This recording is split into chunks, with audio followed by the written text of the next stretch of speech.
Assalamualaikum warahmatullahi wabarakatuh. Perkenalkan, nama saya Nurdi Kusumasari dari Universitas Medika Suherman. Di sini saya akan menjelaskan tentang critical thinking. Critical thinking adalah proses disiplin intelektual aktif dan kemahiran dalam mengonsep, menerapkan sintesa dan atau evaluasi informasi dari hasil pengumpulan atau ditimbulkan dari pengalaman, renungan, nalaran, atau komunikasi sebagai petunjuk yang dapat dipercaya dan dalam bertindak.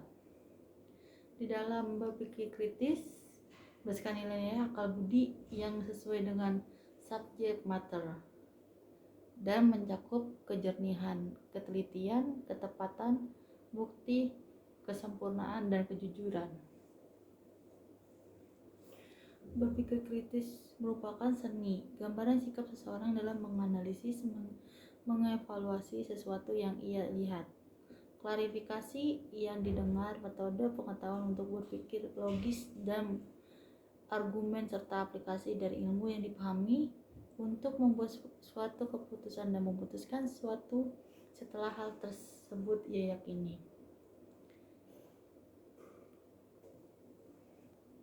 Seseorang dapat dikatakan berpikir kritis bila mempunyai dua aspek, yaitu kognitif skill dan kemampuan intelektual untuk menggunakan skill tersebut sebagai petunjuk dalam bertindak.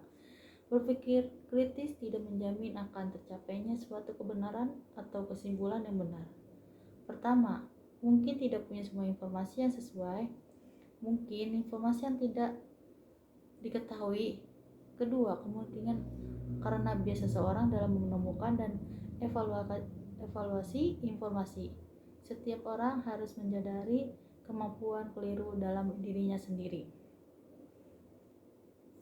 Berpikir kritis dalam clinical practice merupakan suatu proses intelektual dari penerapan proses penalaran yang mahir sebagai petunjuk untuk dipercaya atau bertindak. Proses berpikir dan usaha untuk memecah masalah. Berpikir kritis adalah kemampuan yang utama dalam penyediaan pelayanan kesehatan yang profesional.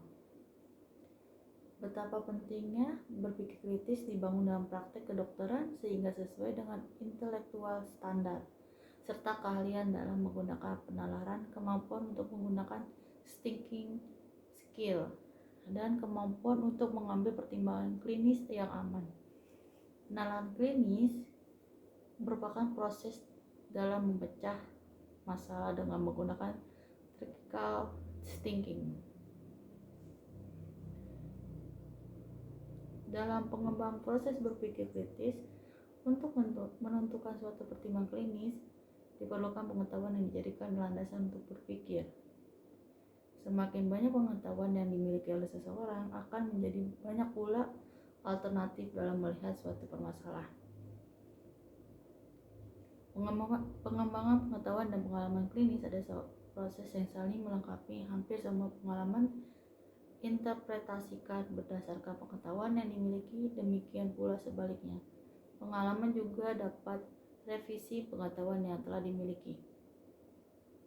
Beberapa karakteristik berpikir kritis dalam clinical practice antara lain dengan tujuan mengarahkan proaktif dengan inisiatif dan antisipasi, menggunakan keahlian berdasarkan pengalaman dan pengetahuan yang dimiliki. Penalaran klinis atau clinical reasoning adalah suatu proses di mana seorang dokter memusatkan pikiran mereka ke arah diagnosa yang memungkinkan berdasarkan campuran pola pengenalan dan penalaran deduktif hipotetik. Proses penalaran tergantung kepada pengetahuan medis di suatu wilayah seperti prevalensi penyakit dan mekanisme patofisiologi. Contohnya, seorang dokter harusnya membuat keputusan berdasarkan apa yang menjadi masalah, apa diagnosanya, apakah yang akan dilakukan, apa yang harus diperbuat, apa pada kenyataan apa yang dilakukan dokter dalam pertimbangkan keputusan dan proses apa yang digunakan dalam pengambilan keputusan, adalah dasar penalaran klinis. Aspek penalaran klinis. 1. Penalaran berdasarkan pengetahuan atau ilmiah. Penalaran ilmiah digunakan untuk mengerti suatu kondisi yang sedang terjadi pada seseorang dan memutuskan untuk intervensinya. Ini merupakan proses logis yang sejalan dengan permintaan ilmiah. Dua bentuk dari penalaran ilmiah digambarkan dalam penalaran diagnostik dan penalaran prosedural. Penalaran ilmiah mungkin juga berkenan sebagai perencanaan penata-laksanaan di mana dokter menggunakan kedua teorinya dalam mengenali masalah dan petunjuk dalam pengambilan keputusan. Penalaran diagnostik adalah kepekaan permasalahan klinis dan definisi permasalahan. Terjadi ketika seorang dokter berpikir tentang penyakit atau kecacatan dan memutuskan prosedur penata-laksanaan yang akan digunakan dalam menangani masalah tersebut. Penalaran ilmiah merupakan kemampuan untuk memahami mengenai kondisi pada umumnya atau sebenarnya atau natural. Beberapa contoh pertanyaan yang dapat diajukan dalam penalaran ilmiah. Penyakit, injury atau masalah perkembangan apa yang umum terjadi. Penalaran naratif. Penalaran naratif dikatakan demikian karena melibat cara berpikir dalam bentuk narasi. Penalaran naratif memahami arti kondisi atau penderitaan tersebut bagi penderita. Penalaran pragmatif. Penalaran klinis merupakan kegiatan dalam praktik klinis sehari-hari, maka isu-isu yang ditemukan tiap hari harus dapat identifikasi atau dibuktikan kebenaran, dan hal ini akan mempengaruhi proses terapi. Penalaran pragmatik memahami isu-isu praktik yang memengaruhi tindakan klinis. Penalaran etis. Proses penalaran klinis lebih sering berakhir dalam keputusan etis daripada berdasarkan ilmu pengetahuan, dan etika alami merupakan tujuan akhir dari penalaran klinis secara keseluruhan. Penalaran klinis antara lain ada knowledge base atau landasan pengetahuan adalah awal mula dari interpretasi dari suatu masalah. Semakin variasi pengetahuan yang berkaitan dengan gejala-gejala tersebut, makin memungkinkan merumuskan masalah lebih akurat. 2. Memori atau daya ingat menunjukkan seberapa efektifnya pengetahuan yang dimiliki untuk digunakan dalam mempelajari atau merumuskan suatu masalah. 3. Representation atau mental menunjukkan masalah yang dihadapi di dalam pikiran yang biasanya selalu terkait dengan pengetahuannya. 4. Kualitas perumusan masalah. Para ahli mengatakan bahwa 50% masalah dapat diselesaikan apabila tercapai keberhasilan dalam melakukan perumusan masalah. Syarat penalaran. 1. Pemikiran harus berpangkal dari kenyataan atau titik pangkal harus benar. 2. Alasan-alasan yang diajukan harus tepat dan kuat. 3. Jalan pikiran harus logis dan lurus atau sah.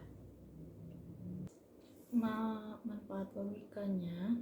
1. Melatih manusia agar dapat berpikir secara kritis, rasional, lurus, tertib, metodis, dan koheren. 2. Melatih kemampuan manusia untuk berpikir secara cermat, abstrak, dan objektif. 3. Meningkatkan kecerdasan dan kemampuan manusia dalam berpikir secara mandiri dan tajam. 4. Mendorong manusia untuk berpikir secara sistematis. 5. Meningkatkan kemampuan manusia untuk melakukan analisis terhadap suatu permasalahan.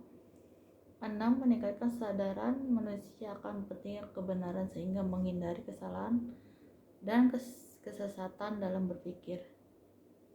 7. Membantu meningkatkan citra diri seseorang ketika dapat berpikir secara rasional, kritis, lurus, tertib, metodis, dan koheren.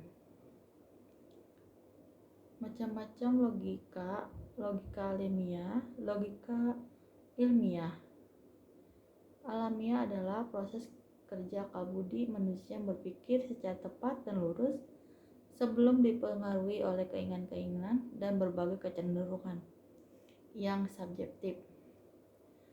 Logika ilmiah, kinerja nalar manusia mempertajam pikiran dan akal budi manusia. Dengan adanya logika ilmiah ini, maka akal budi manusia dapat bekerja dengan lebih tepat, teliti, mudah, dan aman, sehingga terhindar dari kesesatan berpikir atau setidaknya mengurangi kemungkinannya. Bagaimana sih caranya berpikir secara logika? Berpikir logis memiliki arti kemampuan untuk menarik kesimpulan yang benar berdasarkan logika dan bisa dibuktikan kesimpulan tersebut sesuai pengetahuan atau ilmu yang sudah diketahui. Berpikir dengan nalar dibagi menjadi dua, yaitu berpikir induktif dan deduktif. Bagaimana cara melatih penalarannya ini? Cara mengasah kemampuan penalaran umum: 1. Pahami konteks dan struktur logika. 2. Memperbanyakkan diskusi. 3. Membaca buku secara rutin. 5. Mengikut ekstrakurikuler debat. Bagaimana cara untuk memahami belajar logika? 1. Melakukan sesuatu hal baru, kecakapan berpikir secara logis.